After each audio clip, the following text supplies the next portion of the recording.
നമസ്കാരം, ഞാൻ മനോജ് നെടിയാക്കൽ. പുതിയൊരു വീഡിയോയിലേക്ക് എല്ലാവർക്കും സ്വാഗതം. റബ്ബർ വിലയിടിവ് തടയാൻ തായ്ലൻഡ് എന്താണ് ചെയ്തതെന്ന് കണ്ടോ? റബ്ബർ വിലയിടിവ് തടയാൻ ടാപ്പിംഗ് നിർത്തി തായ്ലൻഡ്. ഏഷ്യൻ റബ്ബർ മാർക്കറ്റ് താങ്ങ് പകരുകയെന്ന ലക്ഷ്യത്തോടെ തായ്ലൻഡ് ഭരണകൂടം റബ്ബർ ടാപ്പിംഗ് താൽക്കാലികമായി നിർത്താൻ ഉൽപ്പാദകരോട് അഭ്യർത്ഥിച്ചു. അമേരിക്ക ഉയർത്തിയ താരിഫ് ഭീഷണി മൂലം ഇറക്കുമതി രാജ്യങ്ങൾ വിപണിയിൽ നിന്ന് പിൻവലിഞ്ഞ സാഹചര്യത്തിൽ ടാപ്പിംഗ് നിർത്തുന്നത് തന്നെയാണ് ഏറ്റവും മികച്ച ചുവടുവയ്പ്. തായ് ഭരണകൂടത്തിൻ്റെ നിർദ്ദേശം ലക്ഷക്കണക്കിന് വരുന്ന അവിടുത്തെ കർഷകർ രണ്ട് കൈ നീട്ടി സ്വീകരിച്ചതായാണ് വിവരം. ആഗോളതലത്തിൽ ഏറ്റവും കൂടുതൽ റബ്ബർ ഉൽപ്പാദിപ്പിക്കുന്നതും ഏറ്റവും കൂടുതൽ റബ്ബർ കയറ്റുമതി നടത്തുന്നതും തായ്ലൻഡാണ്.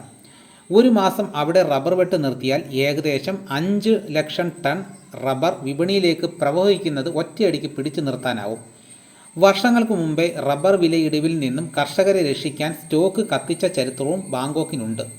പുതിയ നീക്കത്തെ തുടർന്ന് റബ്ബർ വില കിലോയ്ക്ക് 199 രൂപയിൽ നിന്നും 209 വരെ ഉയർന്ന് ഇടപാടുകൾ നടന്നു.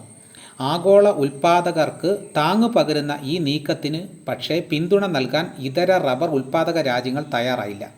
ഇന്തോനേഷ്യയും മലേഷ്യയും ഇക്കാര്യത്തിൽ നിശബ്ദത പാലിച്ചത് അവസരമാക്കി ടയർ കമ്പനിക്കാർ തന്ത്രപരമായി രംഗത്ത് നിന്നും അകന്നു.